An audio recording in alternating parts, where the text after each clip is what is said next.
Mr. Speaker, our government intervention in the economy, the private affairs of citizens, and the internal affairs of foreign countries leads to uncertainty and many unintended consequences. Here are some of the consequences about which we should be concerned. I predict U.S. taxpayers will pay to rebuild Palestine, both the West Bank and the Gaza, as well as Afghanistan. U.S. taxpayers paid to bomb these areas, so we will be expected to rebuild them. Peace of sorts will come to the Middle East, but will be short-lived. There will be big promises of more U.S. money and weapons flowing to Israel and to Arab countries allied with the United States. U.S. troops and others will be used to monitor the peace. In time, an oil boycott will be imposed, with oil prices soaring to historic highs. Current Israeli-United States policies will solidify Arab Muslim nations in their effort to avenge the humiliation of the Palestinians. This will include those Muslim nations that in the past have fought against each other. Some of our moderate Arab allies will be overthrown by Islamic fundamentalists.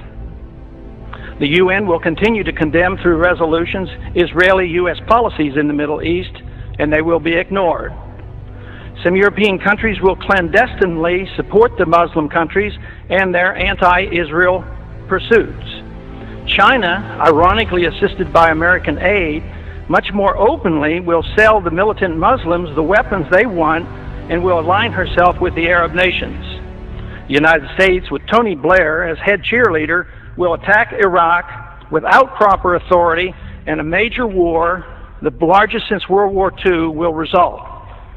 Major moves will be made by China, India, Russia, and Pakistan in Central Asia to take advantage of the chaos for the purpose of grabbing land, resources, and strategic advantages sought after for years. The Karzai government will fail, and U.S. military presence will end in Afghanistan. An international dollar crisis will dramatically boost interest rates in the United States.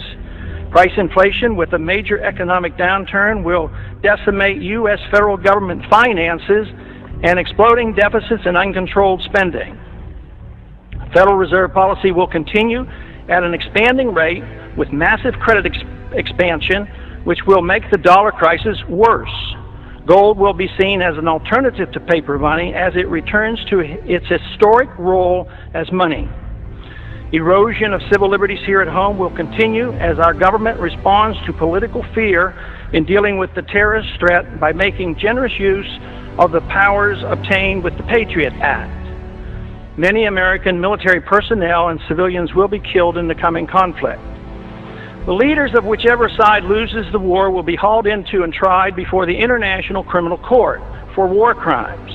The United States will lose the war, but neither will we win. Our military and political leaders will not be tried by the International Criminal Court.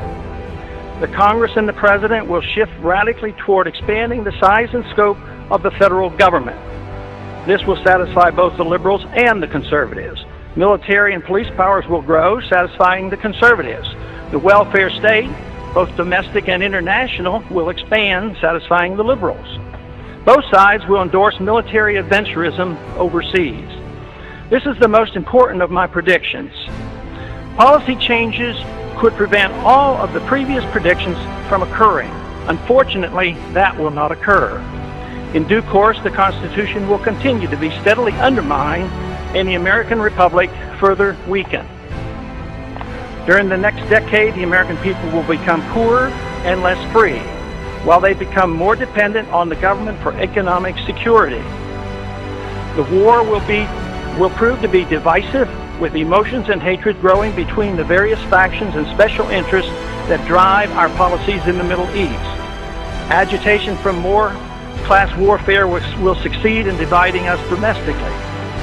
And believe it or not, I expect lobbyists will thrive more than ever during the dangerous period of chaos.